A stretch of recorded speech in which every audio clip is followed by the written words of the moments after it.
లోకంలో ఒక్కొక్క చోట ఒక్కొక్కటే యోగ్యత కలిగి ఉంటుంది. సో ప్రపంచంలో ఎప్పుడైనా నీ మనసు అలా డైవర్షన్ అయ్యి వీటి మీదకి వాటి మీదకి పోతుంటే, దేని మీదకి వెడితే అక్కడ ఏదో ఒక అందాన్ని చూసి నీ మనసు అక్కడికి వెళ్ళి ఉంటుంది. ఆ అందాన్ని పికప్ చేసి పట్టుకోవడం. ఎక్కడో కంటి అందం మీదకి వెళ్ళింది అనుకోండి, ఆ కంటి అందాన్ని పికప్ చేయి, దాన్ని ఒక చోట సెట్ చేయి. కాలి అందం మీదకి వెళ్ళింది, కాలు తీసుకురా అక్కడ పెట్టు. చేతుల అందం మీద చేతులు పట్టుకొచ్చి అక్కడ పెట్టు.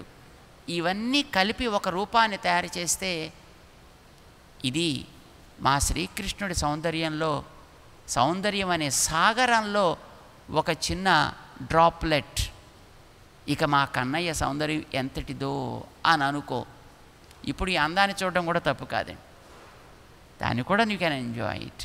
Anything, let it go to anything. దేని మీదకైనా వెళ్ళి అక్కడ హుకప్ కానివ్వండి, పర్వాలేదన్నమాట. ఇలా మొట్టమొదటి కూర్చున్న చోట నీ మనస్సుని నీ ఆధీనంలోకి తెచ్చుకోగలిగితే, కొంతకాలం అది నిలకడగా ఉంటోంది అని అనిపిస్తే, ఇది మొదటి మెట్టు అని చెప్పాడే. రెండవ మెట్టు దాని మించి పైకెక్కాలి. కూర్చున్నంతసేపు మనం చాలా బుద్ధిగా ఉన్నామండి పూజలో, ఇంకా బయటికి రాగానే మళ్ళీ మన అవతారం మామూలుగానే సిద్ధం అన్నమాట. మళ్ళీ మన అరుపులు, మన పిడబొబ్బలు, మళ్ళీ మన టెన్షన్స్, టార్చరింగ్స్ ఇవన్నీ నార్మల్గానే ఉంటాయి. ధ్యానంలో కూర్చున్నప్పుడు ఏది నువ్వు తెచ్చుకున్నావో దాన్ని మెల్లిగా బయటకు వచ్చినా, నీ బయట యాక్టివిటీస్లో ఉండేటప్పుడు కూడా నీ వెంట వచ్చేట్టు తెచ్చుకో.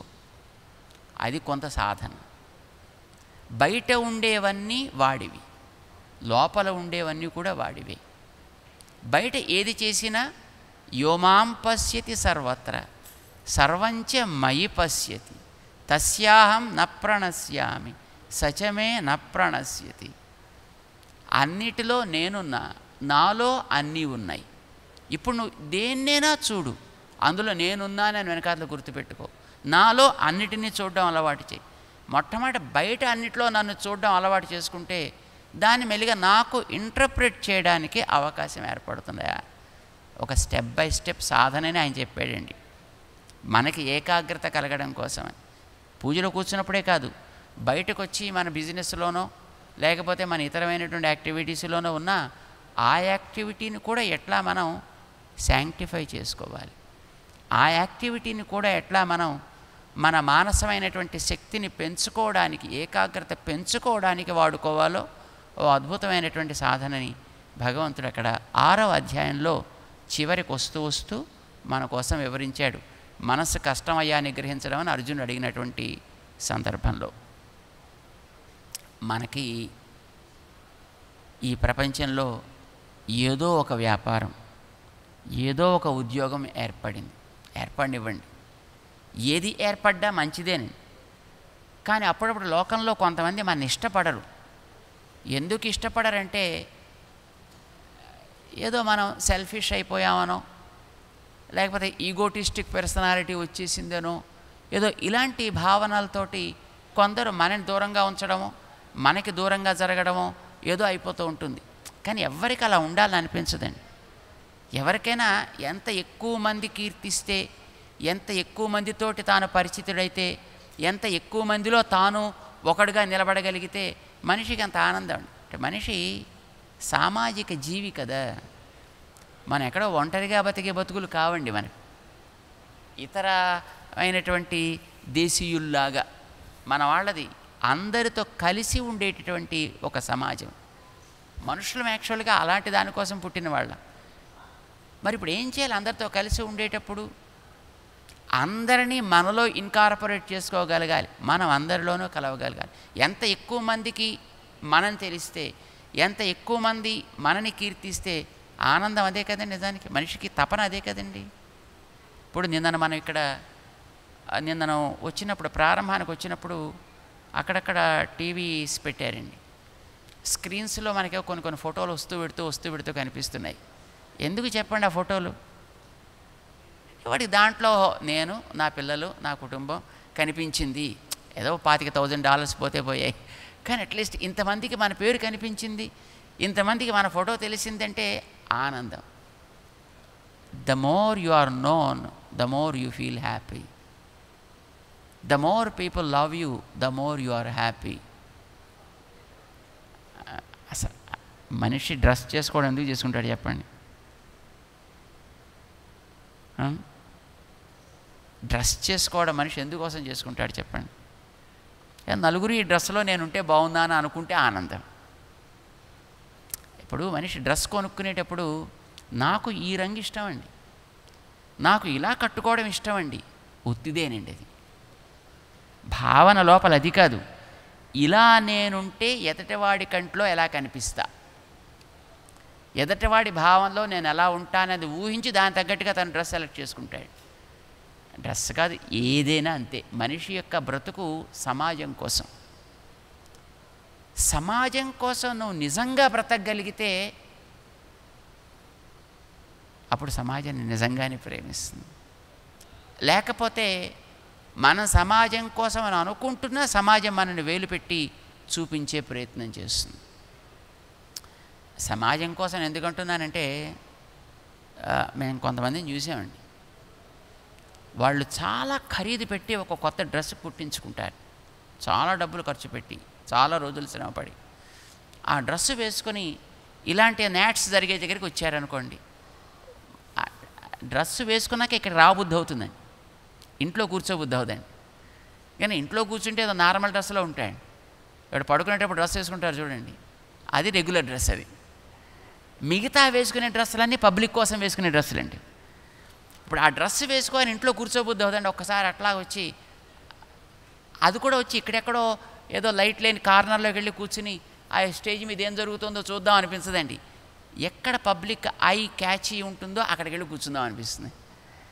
లేదు అలాగే ఒకసారి ఆ షాపింగ్ మాల్స్ ఉన్నాయి కదా, అలాంటి చోట ఒక రౌండ్ వేసి రావాలనిపిస్తుందండి. ఎందుకో తెలిసినా ఇది కొనడానికి కాదండి, అక్కడేమో చూడడానికి, అంతకంటే కాదు. అక్కడ ఏమున్నాయో అందరికీ తెలుసును, ఏ ఉంటాయో తెలుసును, అవి ఎక్కడ దొరుకుతాయో తెలుసును. మరి ఎందుకు వెళ్ళడం అంటే వీడిని 10 మంది అరే ఎక్కడిది డ్రెస్సా, ఎంత యాప్ట్గా ఉంది, ఎంత పెర్ఫెక్ట్గా ఉంది, ఎక్కడ తయారు చేసావు, ఎక్కడ కొన్నావు, ఎక్కడ కుట్టించావు అడగాలి. అడిగితే అప్పుడు తను ఫలానా అని చెప్పాలి. ఒక సంతోషం.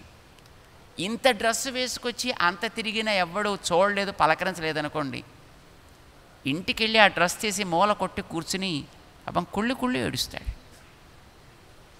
నేను ఇంత చేసినా ఎవడున్నా రికగ్నైజ్ చేయలేదే. ఎందుకు చెప్తున్నానంటే మాట, మనిషి చేసుకునేది ఏది చేసినా తన కోసం చేసుకోడు, 10 మంది కోసం చేస్తాడు.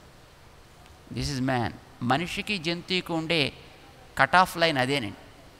జంతువు ఏది చేసినా తన కోసమే చేసుకుంటుందండి. ఒక బంగారు పిచ్చుక కట్టిన గూడు ఎప్పుడైనా మీరు చూసారో లేదో, I don't know, a little sparrow, beautiful. మీకు ఎక్కడ దాని మీద చేయి పెట్టండి మీకు గుచ్చుకోదండి. మీరు ప్లాస్టిక్ బ్యాగ్ అల్లితే ఏమో అది ఎన్ని చోట్ల గుచ్చుకుంటుందో తెలియదండి. మీరు అద్భుతమైన మాల అని కడితే అది వేసుకున్న వాడికి ఎలా ఉంటుందో మనకు తెలియదండి. ఎందుకంటే మాకు మాల వేయించుకోవడం బాగా అలవాటు కనుక చెప్తున్నాం. మీకు చిన్నవి పెద్దవి పట్టుకొచ్చి వేస్తుంటారండి. ఆ వేసిన తర్వాత తీసాక ఈ 3 రోజుల దాకా మెడ మండుతూనే ఉంటుందండి.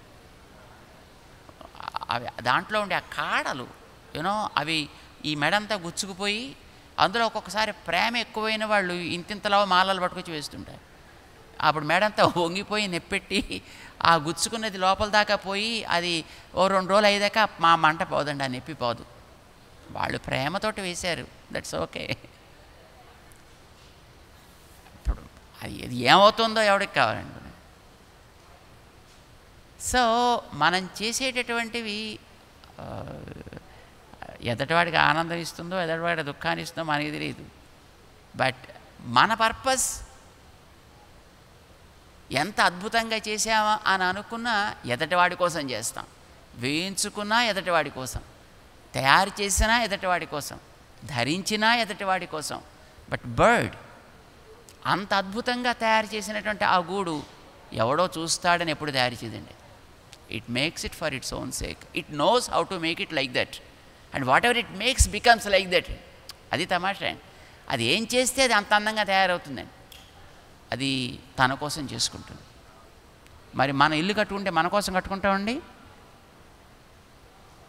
మాకు అమెరికా వచ్చాక తెలిసిందండి, ఇక్కడ వాళ్ళు ఇల్లు కట్టుకుంటారండి, కొంచెం బాగా పెద్దవాళ్ళైతే పెద్ద పెద్ద ఇళ్ళు కట్టుకుంటారు. ఇంటికి మాలాంటి వాళ్ళు వెళ్ళినప్పుడు, స్వామి ఒక్కసారి మా ఇల్లు చూసి బ్లెస్ చేయండి అంటే, అబ్బా నిజంగా మన పాదం అంత గొప్పది కాబోలు, మన చూపు కూడా అంతకంటే గొప్పది కాబోలు, అసలు చూస్తేనే బ్లెస్సింగ్స్, పద చూద్దామని పెడతాం. అది మనకి చూపించడం కోసం కాదు, తనకి ఎంత ఉందో మనకి తెలియాలి. బాత్రూమ్ దాకా తీసుకెళ్ళి చూపిస్తారు. ఎందుకంటే ఆ బాత్రూము ఇప్పుడు మన ఇండియాలో ఉండే మనలాంటి వాళ్ళం ఇద్దరు నివసించడానికి సరిపోతున్నాయి. అంత పెద్ద బాత్రూమ్ ఉంటుంది, దాంట్లో జుకుజీ కూడా ఉంటుంది, దాంట్లో స్టీమ్ కూడా ఉంటుందండి దాంట్లో. ఇవన్నీ ఉన్నాయని ఆ బాత్రూంలో చూపించడం లక్ష్యం అండి. అంటే తను నిన్న మొన్న ఎవరింటికో తీసుకెళ్ళారండి, అక్కడ ఒక డైనింగ్ టేబుల్, అక్కడ వంటశాల ఉందండి. ఇది వండుకోవడానికి వంటశాల కాదండి, చూపించడానికి వంటశాల అండి. వండుకునే వంటశాల మూల ఎక్కడో వేరే ఉంటుంది అండి, తినే డైనింగ్ హాల్ వేరే ఉంటుందండి. ఇది చూపించే డైనింగ్ హాలు, చూపించే కిచెన్ అండి.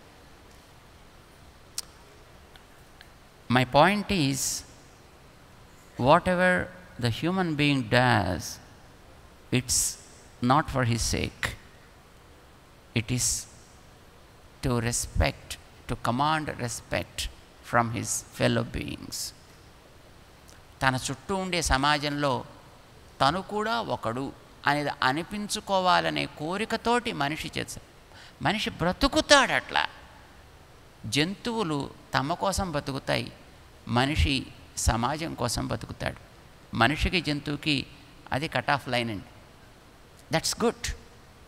అయితే శాస్త్రాలు వేదాలు ఎక్కడ పిక్చర్లోకి వస్తాయంటే, నువ్వు దేనిని ప్రధానంగా కోరుకుంటున్నావో దానిని నిజంగా ఆర్జించే ప్రయత్నం చేయి. Don't be a hypocritic. Whatever just you really aiming at, try to reach that stage.